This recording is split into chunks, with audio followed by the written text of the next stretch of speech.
전능하사 천지를 만드신 하나님 아버지를 내가 믿사오며 그 외아들 우리 주 예수 그리스도를 믿사오니 이는 성령으로 잉태하사 동정녀 마리아에게 나시고 본디오 빌라도에게 고난을 받으사 십자가에 못 박혀 죽으시고 장사한 지 사흘 만에 죽은 자 가운데서 다시 살아나시며 하늘에 오르사 전능하신 하나님 우편에 앉아 계시다가 저희로서 산자와 죽은 자를 심판하러 오시리라. 성령을 믿사오며 거룩한 공예와 성도가 서로 교통하는 것과 죄를 사하여 주시는 것과 몸이 다시 사는 것과 영원히 사는 것을 믿사옵나이다. 아멘. 네, 시간 찬송을 하겠습니다. 찬송가 436장, 찬송가 436장, 나 이제 주님의 새 생명 얻은 몸, 1절과 2절을 찬송하시겠습니다. 찬송가 436장,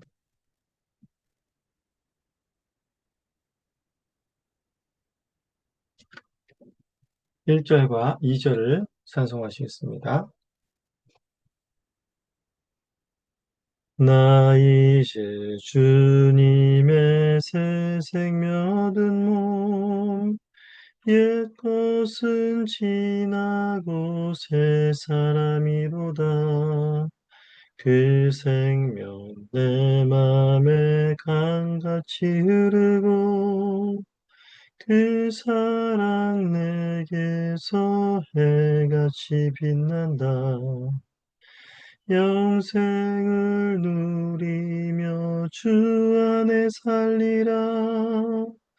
오늘도 내일도 주 함께 살리라.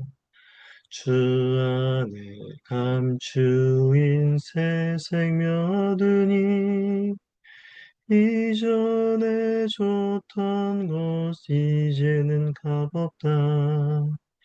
하늘의 은혜와 평화를 맛보니 찬송과 기도로 주 함께 살리라.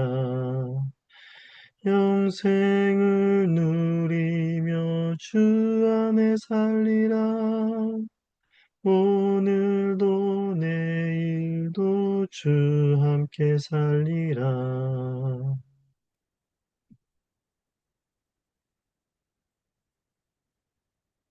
기도하겠습니다. 하나님 아버지 감사합니다.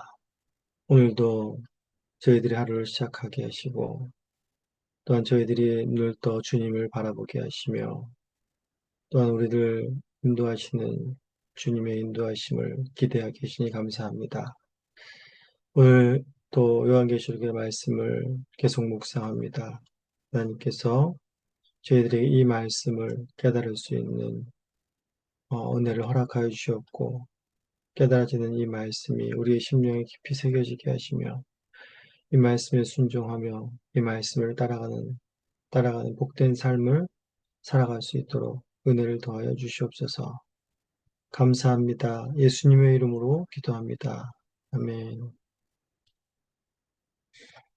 네, 하나님 말씀을 듣도록 하겠습니다. 하나님 말씀은 21장, 요한계시록 21장 1절에서 8절까지의 말씀입니다. 요한계시록 21장 1절에서 8절까지의 말씀입니다. 또 내가 새 하늘과 새 땅을 보니 처음 하늘과 처음 땅이 없어졌고 바다도 다시 있지 않더라. 또 내가 보매 거룩한 성 새 예루살렘이 하나님께로부터 하늘에서 내려오니 그 준비한 것이 신부가 남편을 위하여 단장한 것 같더라.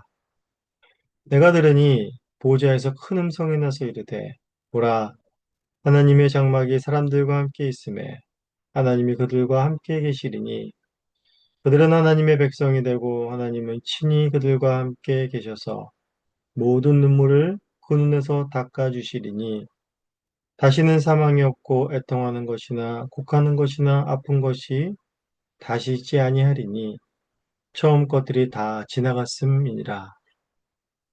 보좌에 앉으신 이가 이르시되 보라 내가 만물을 새롭게 하노라 하시고 또 이르시되 이 말은 신실하고 참되니 기록하라 하시고 또 내게 말씀하시되 이루었도다. 나는 알파요 오메가요 처음과 마지막이라. 내가 생명수 샘물을 목마른 자에게 값없이 주리니 이기는 자는 이것들을 상속으로 받으리라. 나는 그의 하나님이 되고 그는 내 아들이 되리라. 그러나 두려워하는 자들과 믿지 아니하는 자들과 흉악한 자들과 살인자들과 음행하는 자들과 점술가들과 우상 숭배하는 자들과 거짓말하는 자 모든 자들은 불과 유황으로 타는 못에 던져지리니 이것이 둘째 사망이니라. 하나님의 말씀입니다. 하나님께 감사합니다. 네, 우리는 이제 어제까지의 본문을 통해서 하나님의 긴 심판이 끝난 것을 확인했습니다. 사탄과 그를 따르는 모든 불신의 세력들이 괴멸되었음을 보았습니다. 이제 사도 요한은 오늘 본문에서 말할 수 없는 경이로운 장면을 보게 됩니다. 바로 새하늘과 새 땅입니다. 새하늘과 새 땅이란 무엇입니까? 그 다음 절에 연결되어 있었는 것으로 알 수 있는 바와 같이 처음 하늘과 처음 땅이 없어졌다라는 것입니다. 그리고 4절 말미에 보아도 처음 것들은 다 지나갔다라는 것이죠. 자, 처음 하늘과 처음 땅이 다 없어졌다라는 것으로 생각해 볼 수 있는 것은 기존에 있던 이 하늘과 땅이 완전히 다 이제 사라져 버리고 다시 창조된 아, 그리고 하늘과 땅이로구나라고 생각할 수 있게 됩니다. 하지만 여기서는 그런 의미가 아니라 기존에 있던 하늘과 땅이 놀랍게 새롭게 변했다라는 것을 의미하는 것입니다. 이것을 좀 더 정확히 말해주는 것이 바로 5절이지요. 5절에서 내가 만물을 새롭게 하노라 라고 이렇게 말씀하고 계시죠. 바로 이렇게 만물을 새롭게 하셨다는 것입니다. 즉 죄로 인해서 부패되었고 부정케 되었고 굴절된 이 피조개를 하나님께서 완전히 깨끗하고 정결하게 하신 그런 새로움을 말하는 것입니다. 즉 갱신의 의미를 담고 있는 것이죠. 그런데 이제 이 새롭게 하신 것이 너무나 경이롭고 놀라워서 이제 마치 이전 것이 완전히 없어지고 새 것이 된 것 같은 그런 경이로움을 바로 표현하고 있는 것입니다. 만약에 하나님께서 이전의 하늘과 땅들을 완전히 다 기존 것들을 없애버리고 새롭게 창조하셨다면 어떤 문제가 발생하겠습니까? 바로 창세기 1장에서 천지를 창조하신 하나님께서는 인간을 포함하여 모든 피족에 명시하시고 약속하신 바가 있었죠. 그리고 그 명하시고 약속한 바대로 세상을 다스릴 계획이셨습니다. 하지만 사탄의 유혹으로 말미암아서 아담과 하와가 범죄하였죠. 그로 인해서 인간은 타락하고 땅도 저주를 받고 온 피조개가 이제 죄로 인해서 굴절되고 부패하게 된 것입니다. 그러나 하나님께서는 죄로 인해 부패하고 타락하고 굴절된 이 세상들을 변화시키기 시작하셨습니다. 그리고 택하신 이스라엘 백성도 그들이 아무리 범죄해도 그 민족을 다 말살시키고 다른 민족으로 바꾸거나 계획을 변경하지 않으셨습니다. 만일 하나님께서 인간도 피조개도 모두 다 없애버리고 다시 시작하셨다면 이것은 사단이 하나님의 그 계획을 무너뜨리는 것이 되는 것입니다. 그러나 하나님께서는 하나님 택하신 그 백성들을 완전히 그 변경시키시거나 다 말살시키지 않고 새롭게 변화시키시고 모든 만물을 회복해 하시는 것을 하나님께서는 가능하게 하셨습니다. 즉 새하늘과 새 땅이 임했다는 말은 결국 하나님께서 계획하신 바를 다 이루셨고 하나님께서 승리하셨다라는 것을 보여주는 것입니다. 새하늘과 새 땅에 이어 또 바다도 있지 않다라고 말하고 있습니다. 바다는 13장 1절에서 보았듯이 짐승이 올라왔던 곳이고 또한 악의 근원지 같은 이런 것들을 상징하고 있습니다. 즉, 새하늘과 새 땅이 임하는 것은 이미 사탄의 모든 세력이 괴멸되었기 때문에 바다도 이제 다시는 있지 않게 되는 것입니다. 이런 바다가 있지 않은 결과로 인해서 바로 4절에 이런 모습들이 나오는 것이죠. 모든 눈물을 굳은 데서 닦아주시니 다시는 사망이 없고 애통하는 것이나 곡하는 것이나 아픈 것이 다시 있지 아니하리니 라는 것이죠. 즉 하나님의 백성들을 핍박하던 모든 세력과 그리고 죄로 인한 그 수고와 눈물 이것이 많았던 삶에서 이제 완전히 해방된 그러한 삶을 얻게 되는 것입니다. 그렇다면 이제 새하늘과 새 땅 이런 복된 곳에 들어갈 복된 자는 누구인가 하는 것을 이제 2절에서 말씀해 주고 있습니다. 이와는 하늘로부터 거룩한 성, 새 예루살렘이 내려오는 것을 보게 됩니다. 거룩한 성, 새 예루살렘은 구약 성경에서 장소적인 개념이지요. 하나님의 성전이 있는 곳이며 하나님의 임재와 다스림이 있는 장소입니다. 하지만 여기서는 그 장소적인 개념으로 쓰인 것이 아니라 거룩한 교회를 나타내는 말인 것입니다. 2절 후반절에 이렇게 나와 있죠. 그 준비한 것이 신부가 남편을 위하여 단장한 것 같더라 라고 말하면서 그리스도의 신부인 교회가 이제 자신을 단장한 모습으로 묘사하고 있는 것입니다. 바로 새하늘과 새 땅에서는 거룩한 이 교회가 하나님의 순결한 백성들이 바로 하나님과 그리스도와 영원히 함께하게 되는 것입니다. 에덴에서 모든 피조물과 아담과 하와가 하나님과 함께 하며 복락을 누렸듯이 바로 하나님의 택한 백성들은 영원히 이 새하늘과 새 땅에서 영생 복락을 누리게 되는 것입니다.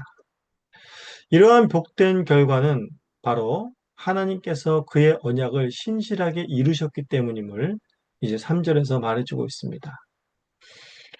레위기 26장 11절에 12절을 보시면 이렇게 나오죠. 내가 내 성막을 너희 중에 세우리니 내 마음이 너희를 싫어하지 아니할 것이며 나는 너희 중에 행하여 너희의 하나님이 되고 너희는 내 백성이 될 것이니라. 나는 너희를 애굽 땅에서 인도해내어 그들에게 종된 것을 면하게 한 너희의 하나님이라. 내가 너희의 멍에에 빗장을 부수고 너희를 바로 서서 걷게 하였느니라. 즉 하나님께서 그의 백성들을 자신의 백성 삼기 위해서 애굽에서부터 인도하여 내시고 그들의 불신과 패역함에도 불구하고 그들을 오래 참으시고 때로는 징계하시며 하지만 끝까지 그들을 버리지 아니하셨습니다. 결국 아들이신 예수 그리스도까지 내어주시며 자기 백성을 향한 변함없는 사랑을 드러내셨습니다. 그리고 결국에 하나님께서는 만물을 새롭게 하시고 그의 백성들을 새롭게 하사 새하늘과 새 땅에서 나는 너희 하나님이 되고 너희는 내 백성이 되리라 하신 이 말씀을 온전히 성취하시고 완성하신 것입니다. 그리하여서 6절에서는 이렇게 말씀하시는 것이죠. 이루었도다 라고 말씀하신 것입니다. 그리스도께서 십자가상에서 대속의 사역을 온전히 이루신 것처럼 이제 그리스도의 재림으로 인하여서 하나님의 계획은 극치로 완성이 된 것입니다. 하나님께서는 알파와 오메가가 되시는 것입니다. 이 말은 만물이 주에게서 나오고 주로 말미암고 주에게로 돌아갑니다. 라는 말씀이신 것이죠. 그러므로 그에게 영광과 영광이 세세에 있을지어다. 라는 말씀이 나오는 것입니다. 이러한 복된 은혜를 이기는 자는 상속으로 받게 되는 것입니다. 하지만 마귀를 따르는 자들은 불과 유황으로 탄 못에 던져져 영원한 형벌의 고통을 받게 되는 것이죠. 네, 오늘의 본문을 통해서 바로 이 교회가 믿는 자들이 이렇게 크고 측량할 수 없는 복을 받을 수 있는 근거가 우리는 어디서 나오는가라는 것을 한번 생각해 볼 필요가 있습니다. 핍박 가운데에서도 버티고 배교하지 않은 그 백성들의 열심 가운데 있는 것일까요? 물론 이런 것들은 이렇게 믿음을 지키는 것들은 하나님께 칭찬받을 일입니다.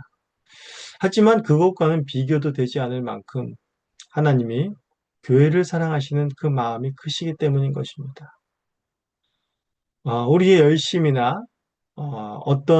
우리 어떠함으로 인하여서 이렇게 큰 은혜와 상들을 받게 되는 것이 아니라는 것이죠. 모든 것을 하나님이 계획하셨고 하나님께서 친히 그 모든 과정 속에 개입하셔서 이루어 가셨고 하나님께서 친히 완성하셨습니다. 우리는 그 복된 자리에 초청되어 그 모든 은택들을 누리는 것뿐인 것이죠. 그분의 신실하심이 하나님의 하나님 되심이 이 모든 것을 이루신 것입니다. 우리는 지금도 새하늘과 새 땅을 향하여 달려가고 있습니다. 우리의 가는 길을 누구도 막을 수 없습니다. 왜냐하면 하나님께서 이미 다 이루어 놓으셨기 때문인 것이죠. 이러한 믿음을 가지시고 오늘도 승리하신 주님과 함께 담대하고 넉넉하게 우리에게 주어진 삶을 감사와 기쁨으로 살아가시기를 간절히 소원합니다. 우리 이 시간에 다 함께 주님께서 가르치신 기도를 올리겠습니다.